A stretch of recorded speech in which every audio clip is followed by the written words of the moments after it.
Right now at 5, a community rallies to help a 7-year-old boy fighting for his life after coming down with the flu. That Sheboygan boy came down with the flu and ended up in intensive care. Kristen Byrne is live in Sheboygan, where a benefit just began for the boy and his family. Kristen.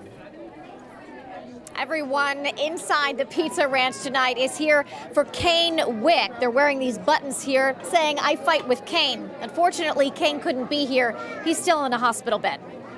It's hard to look at him laying in a hospital bed, you know, with some tubes coming out of him. 7-year-old Cain Wick of Sheboygan is on the 5th floor of Children's Hospital, Milwaukee. He's bedridden in ICU with kidney failure. I had no idea you could even get this sick from the flu. I just had no idea. His parents say a bad fever April 30th ended up being from a severe case of the flu. But this happy first grader kept getting worse. His organs started to fail. This is probably one of the only children I've seen who's been this severe. Cain had influenza B. Right now, it's the most prevalent type in Wisconsin and the country, according to the state health department. His doctor explains while a bad case of the flu can be common in kids, what happened to Cain was not. Muscle breakdown was a big problem that caused proteins to be released into his bloodstream that really affected his kidney. And that was really the rare thing. The Sheboygan community is doing what it can to help, raising money for the big medical bills. We were crushed, we were crumbled, so they've built us back up. And Cain isn't giving up his fight. No longer on a ventilator, he's talking and in good spirits. The first thing he said when they took him out of that coma he was in was, "I'm good," is what he said. "I'm good." And Cain's parents had told us, oh, sorry, sir, excuse us, we're just in the middle of a live shot. Cain's parents did tell us that he did not get a flu shot.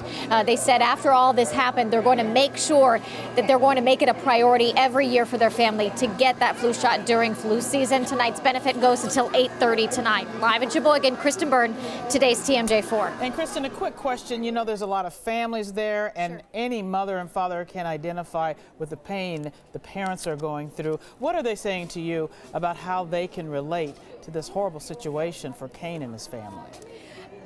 Oh, absolutely. And just considering how awful the flu season was this past season, a lot of families are just realizing that anything can happen. Of course, Cain's case was rare, but even so, they're just rooting for him, cheering for him, and understanding that we all can go through something like this. You just never know. So right now, the goal is just support Cain to get through all this. Carol? Yeah, just so hard to see this happening, and it's been severe for a lot of kids all over the country. Kristen, thank you very much. We appreciate that. Wisconsin health officials report 3 children have died as a result of flu this past season across the nation. That number is 165.